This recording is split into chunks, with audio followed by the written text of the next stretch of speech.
오늘 국민을 현혹하는 퍼주기 공약이 아니라 실천 가능성과 지속 가능성을 꼼꼼하게 살핀 진심 복지 공약을 발표하겠습니다. 문재인 케어 시행 이후 대한민국 국민은 건강보험료 폭탄을 안고 살고 있습니다. 2019년 건강보험은 8년 만에 최대치인 3.49% 인상되었고 올해도 3.2%나 인상되었습니다. 특히 올해 장기 요양보험료율은 10.25%로 작년 대비 무려 20.4%나 인상되었는데 이는 역대 최대치 인상입니다. 더욱이 제2의 건강보험이라고 불리는 실손보험료까지 올해 9%나 인상되면서 국민의 보험료 부담을 가중시키고 있습니다. 문재인 케어로 촉발된 보험료 인상은 특히 재산에 대해 부과되고 있는 지역가입자의 경우 더욱 큰 부담으로 작용하고 있습니다. 정부는 말로는 소득 중심 부가체계로 개편한다고 하지만 그 속도는 매우 더디기만 합니다. 문 정권의 대표적인 실정인 부동산 폭등과 공시지가 인상까지 더해져서 지역가입자의 건보료 부담이 가중되면서 은퇴자 사이에서는 건보료 때문에 알바를 해야 된다라는 볼멘소리까지 나오고 있습니다.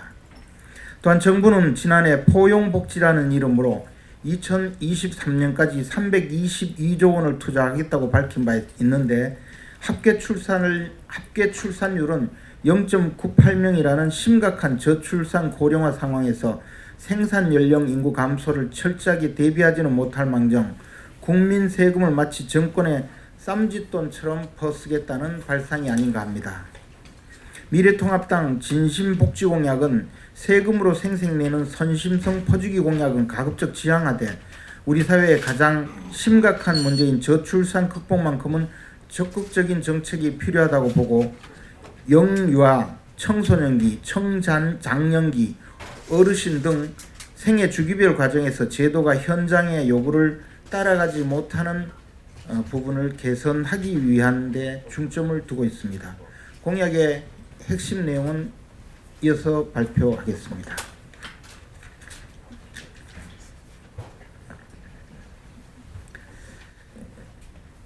첫 번째로 미래통합당은 자영업자, 은퇴자, 실업자의 건강보험료를 확 낮추겠습니다. 같은 집, 같은 자동차를 가졌어도 직장에 다니는 사람보다 소득이 없는 은퇴자, 실업자가 더 많은 건강보험료를 내야 하는 불합리한 건강보험료 부과체계가 지속되고 있습니다. 과거 소득 파악이 어렵다는 이유로 재산에 대해 보험료가 부과되었지만 이제는 소득 파악률이 80%를 넘어선 상황이라는 점과 재산에 대한 건강보험료 부과는 세계에서 우리나라가 유일하다는 점에서 조속한 소득 중심의 부과체계로 일어나가 필요합니다. 정부가 뒤늦게 2020년 7월 정권 후반부에나 2단계 실시를 계획하는 등 소득 중심 강화를 발표했지만 그 속도가 매우 더딘 상황입니다. 그 사이에 자영업자, 은퇴자, 실업자 등 지역가입자에 속한 1,400만 명이 불합리하게 더 많은 건강보험료를 계속해서 납부하고 있는 실정입니다. 그래서 이렇게 바꾸겠습니다. 소득 중심 건강보험 부과체계로 즉시 일어나여 자영업자, 은퇴자, 실업자의 건강보험료를 확 낮추겠습니다. 평생 생업에 종사하고 집 하나 겨우 마련한 은퇴한 부모 세대에 과도하게 부과되었던 건강보험료를 재산이 아닌 소득에만 부과되도록 즉시 부과체계를 개편하겠습니다. 이를 위해서 국민건강보험법을 개정하겠습니다. 또한 지출 규모가 70조 원에 육박함에도 불구하고 4대 사회보험 중에 유일하게 국회의 재정 심의권에서 벗어나 있는 건강보험과 노인 장기 요양보험을 기금화하여 국민의 보험료와 세금을 어떻게 사용하는지 국회가 꼼꼼하게 다 따져보고 문재인 케어의 속도 조절과 국민의 보험료 인상을 막아내겠습니다. 이를 위해서 국민건강보험법, 노인장기요양보험법, 국가재정법을 개정하겠습니다. 두 번째로 독감 예방접종을 고등학생까지 무료로 실시하겠습니다. 독감은 일반 감기와 차원이 다른 심각한 질병입니다. 지난해 약 720명이 독감으로 인해 사망했다는 조사 결과가 있었고, 전문가들은 간접 사망까지 포함해서 매년 1200 내지 1500명 정도가 인플루엔자로 인해 사망한다고 추정합니다. 올해도 A형, B형 독감이 동시에 유행하고 있고, 특히 집단 생활을 하는 초, 중고 학생 발병률이 전체 발병률과 비교해서 4배가량 높아 학생들의 각별한 주의가 더욱 필요한 상황입니다. 그래서 미래통합당은 이렇게 바꾸겠습니다. 독감 국가 예방접종을 고등학교 3학년까지 확대 실시하겠습니다. 중고생들은 장시간 학교에서 단체 생활을 하고 있음에도 불구하고 국가 예방접종 대상에 포함되지 않아서 접종률이 41% 수준에 그치고 있습니다. 독감 국가 예방접종 대상에 중고생을 모두 포함해서 집단 생활을 하는 과정에서의 독감의 전파를 막고 막연한 불안감을 해소하는 동시에 질병으로 인한 학업의 공백을 사전에 예방하도록 하겠습니다. 세 번째로 거북목, 비만, 우울증 등 청소년기 맞춤형 건강검진을 실시하겠습니다. 현재 실시되고 있는 생애 주기별 건강검진에는 유아기, 청소년기, 성년기의 건강검진으로 나누어져 있습니다. 같은 생애 주기별 건강검진에도 불구하고 학생 건강검진만 건강보험공단이 아닌 학교장이 수행하고 있어서 정보관리도 학교장이 담당하고 있고 청소년기의 건강검진 정보가 서로 연계되지 못하고 있는 상황입니다. 학생 건강검진의 항목 또한 키나 몸무게, 혈액형 등 시대에 뒤떨어진 항목들로 구성되어 있고 청소년기 새롭게 발병하는 각종 질병에 대한 검진으로 개선될 필요가 있습니다. 그래서 미래통합당은 이렇게 바꾸겠습니다. 학교 건강검진 항목을 시대에 맞게 개선하고 실시 횟수도 현재 4회에서 8회로 대폭 늘려서 형식적인 검사가 아닌 꼭 필요한 학생 건강검진으로 개선하겠습니다.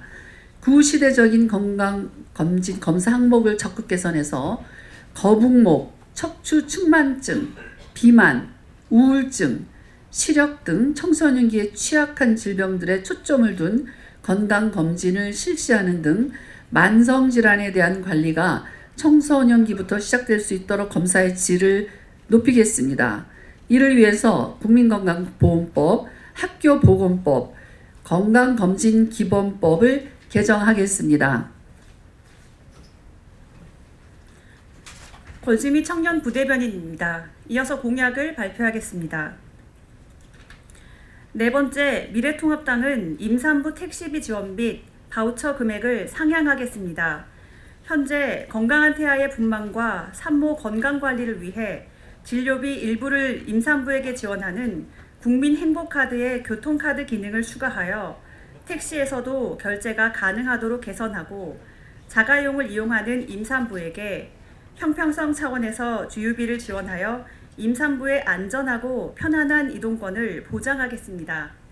이를 위해 미래통합당은 국민행복카드 바우처 금액을 현재 60만 원에서 100만 원으로 쌍둥이의 경우는 100만 원에서 140만 원까지 상향하겠습니다.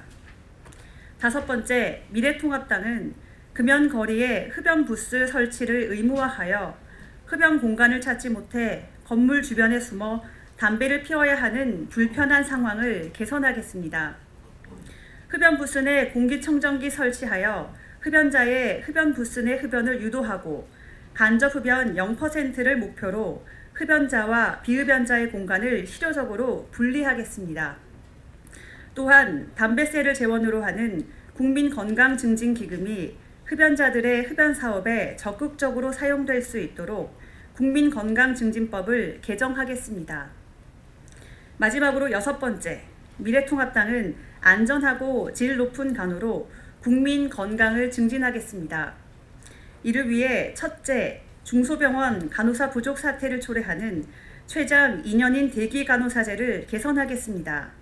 채용 및 임용 대기 기간을 최장 90일로 대폭 단축하고 대형 병원과 중소병원 간 간호 인력 교류와 협력 체결을 통해 대기 인력의 중소병원 근무 및 복귀 제도를 도입하겠습니다.